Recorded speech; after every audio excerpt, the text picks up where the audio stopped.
بسم اللہ الرحمن الرحیم نحمده ونصلی ونسلم علی رسولہ الکریم۔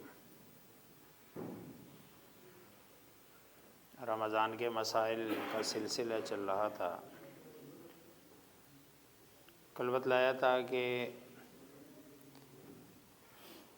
رمضان کے روزے سے متعلق جو مسائل ہے اس کو عام طور پر 3 حصوں میں تقسیم کیا جاتا ہے۔ کن چیزوں سے روزہ نہیں ٹوٹتا، کن سے ٹوٹ جاتا ہے، لیکن ٹوٹنے کے بعد قضا کہاں کہاں لازم ہے اور کہاں کہاں قضا کے ساتھ کفارہ بھی لازم ہے۔ تو کل ہمارا سبق چل رہا تھا کہ کن کن چیزوں سے روزہ نہیں ٹوٹتا۔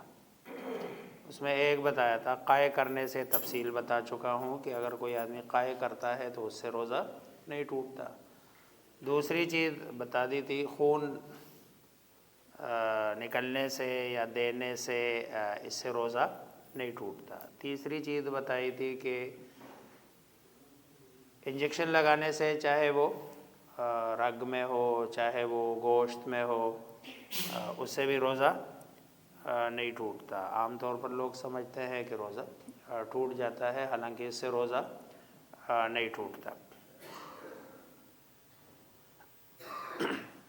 ناک، کان اور آنکھ میں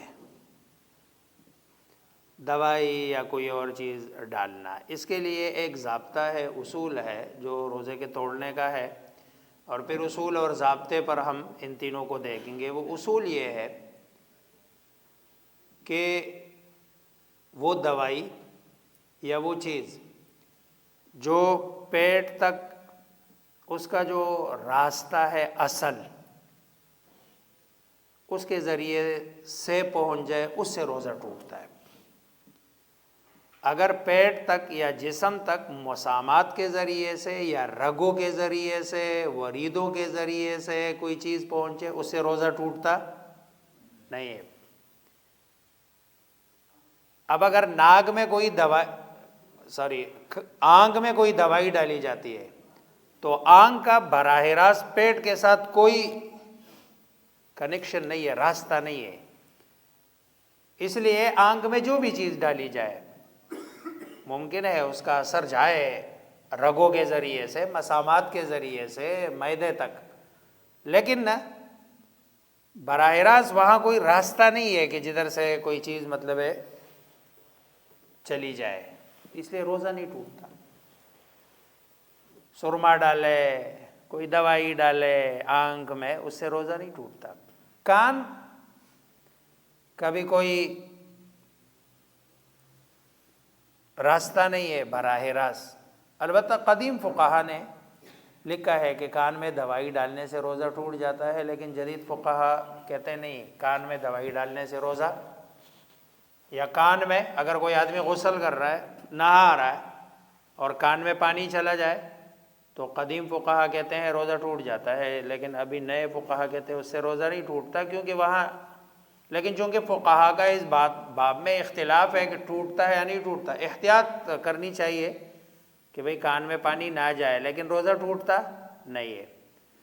اب رہی بات ناک کی، ناک کا باقاعدہ کنیکشن ہے، کیونکہ ناک اور منہ کا آپس میں راستہ ہے۔ یہ جو خراش آتی ہے بسا اوقات گلے میں، تو یہ گلے کی نہیں ہوتی، یہ تو ناک سے آتی ہے۔ تو چونکہ ناک اور منہ کا آپس میں راستہ ہے، اس لیے کوئی ایسی چیز ناک میں ڈالنا جو لیکوڈ ہو،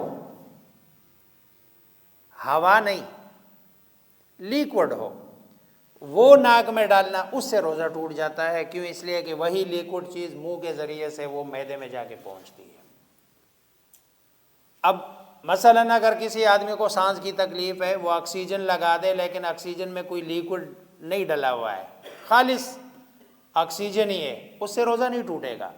لیکن اگر اس آکسیجن میں اس نے کوئی، جیسے آج کل انہیلر ہے، اس میں کوئی لیکوڈ ڈلا ہوا ہو، تو اس صورت میں اس سے روزہ ٹوٹ جائے گا۔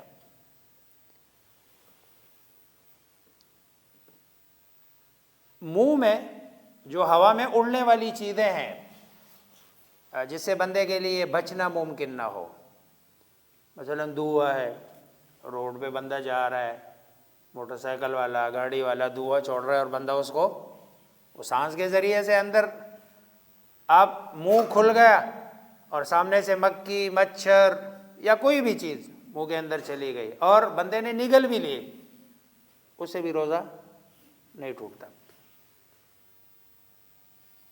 یعنی ہر وہ چیز کہ جس سے بچنا انسان کے بس میں نہ ہو، اس کی قدرت میں نہ ہو، اس سے بھی روزہ نہیں ٹوٹتا۔ اسی طرح وہ چیز کہ جو منہ کے اندر اس کا ذائقہ تو آئے لیکن بندہ اس کو نگلے نہ، اگرچہ ایسا روزے میں کراہت تو آئے گی لیکن روزہ ٹوٹے گا نہیں۔ اب جیسے مثلا کسی آدمی کو دل کا مسئلہ ہے، دل کی تکلیف ہے، اور اس نے وہ دل کے لیے وہ جو گولی ہے وہ اپنے زبان کے نیچے رکھ دیے، اگر وہ تھوک جو اس گولی سے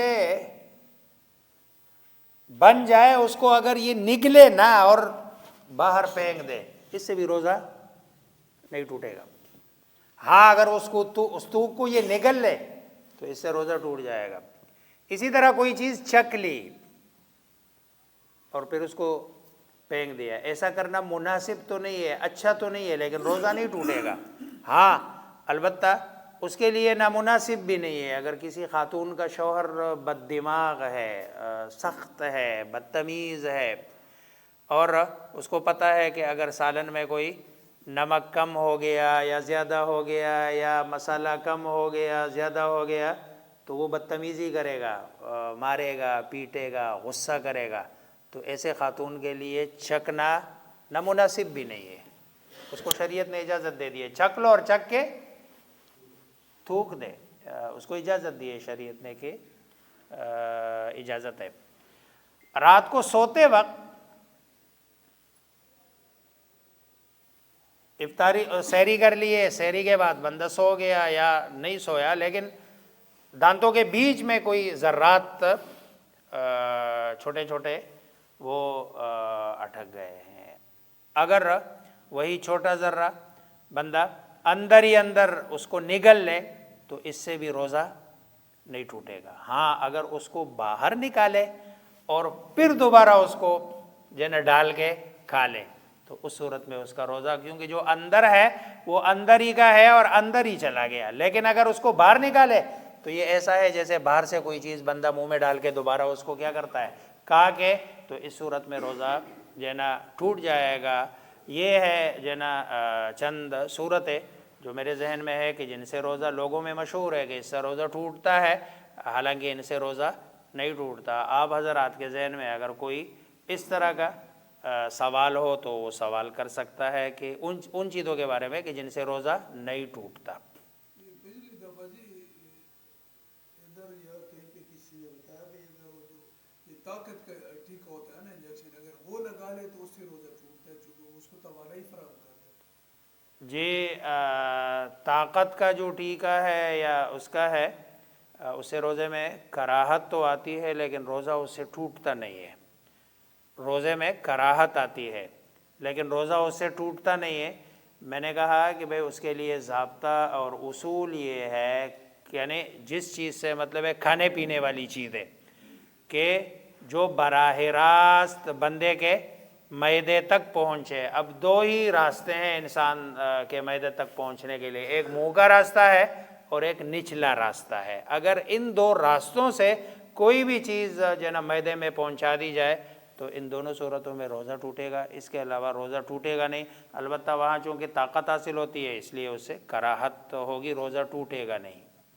کسی کے دانت میں درد ہے تو دانت نکلواتا ہے، اس کو خون نکلتا ہے، شکر نہیں لگایا ہوتا جو وہ خون کو پانی کو پھینک دیتے اس سے روزہ نہیں ٹوٹتا۔ جی دانت نکالنے سے روزہ نہیں ٹوٹتا، اور بہرحال اگر خون نگل لیتا ہے وہ جو اندر ہے، اگر خون نہیں نگلتا تو اس سے روزہ نہیں ٹوٹے گا۔ ہاں اگر خون نگل لیا تو روزہ، یعنی خون کا اندر جانے سے روزہ ٹوٹے گا، دانت کے نکلنے یا نکلوانے سے روزے کے ٹوٹنے اور نہ ٹوٹنے کا کوئی تعلق نہیں ہے جی۔ اس کے ساتھ ہی بلڈ ٹیسٹ کروانے کے اس سے بھی روزہ، میں نے تو کل کہا تھا بلڈ ٹیسٹ کیا، اگر پوری ڈرپ بھی دے دے اس سے بھی روزہ نہیں ٹوٹتا۔